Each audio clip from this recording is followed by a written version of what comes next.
We're now going to start to place dimensions around the building. So the location of the dimensions are in the Annotate tab, the first panel there, the Dimensions panel. As well, you can go Quick Access at the top and just select Aligned Dimensions. So just to run through them, we have Aligned, which is the first one.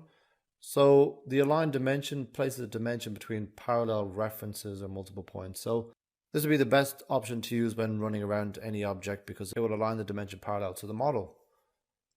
If you wanted to get a linear dimension, so you'd have it say 0, 90, 180, 270 degrees, you'd then use your linear dimension. The angular goes between two angled lines. The radial dimension will give us the radius of a circle or arc or curve. Same with the diameter will give us a diameter.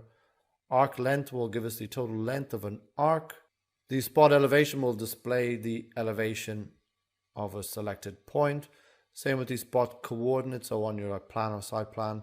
If you wanted to find out what coordinate the corner of a building was placed at, you'd use your spot coordinate.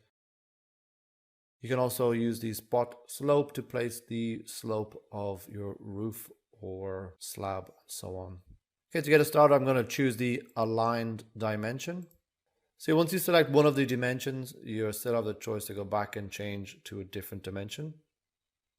Down here in the type selectors are different types of dimensions we can choose from. I'm going to stick with the diagonal 2.5 aerial. Here in the options bar, we have a couple of options which we'll go into a lot more detail in a few moments.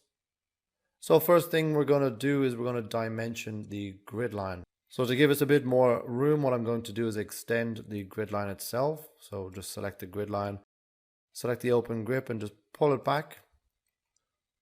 Same with the left hand side.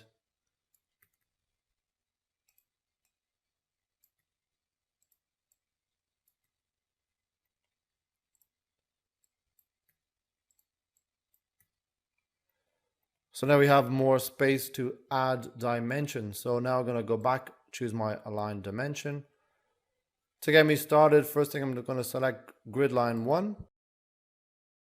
And I'm going to dimension between grid line 1 and grid line 2. So I'll select grid line 2. But what I want to do is continue on down through each of the grid lines. So I remain in the dimension tool and just click on each grid line to have them selected. So you can see they're all joined in the same run. So the next step is then to position the dimensions where you'd like them to be located. And then finally, to place them, you'll click away from everything on the screen. So if I was to add here, I'd add another dimension, same here.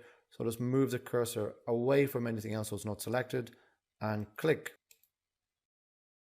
If I press enter, escape, spacebar, it'll just undo everything I've done. So we're going to do the same again for the left hand side. A, B, C, D, E, and F. Align them to where I want the dimensions to be and click to place. So that's the kind of the basics of the dimension. For us to then go around the building itself and dimension each individual opening can take quite a long time, especially on a large project. So we're able to do a quicker way of dimensioning the building. So go back into the aligned dimension. In the options bar here, we have our drop down menu. So first off, that's where we can select what we want to dimension. So do we want it to start from the wall center line, the face of the wall, the center of the core, or the face of the core? So what we want to do now is we want to go for our wall faces. So when I go to dimension, I get the face of the wall and the opening.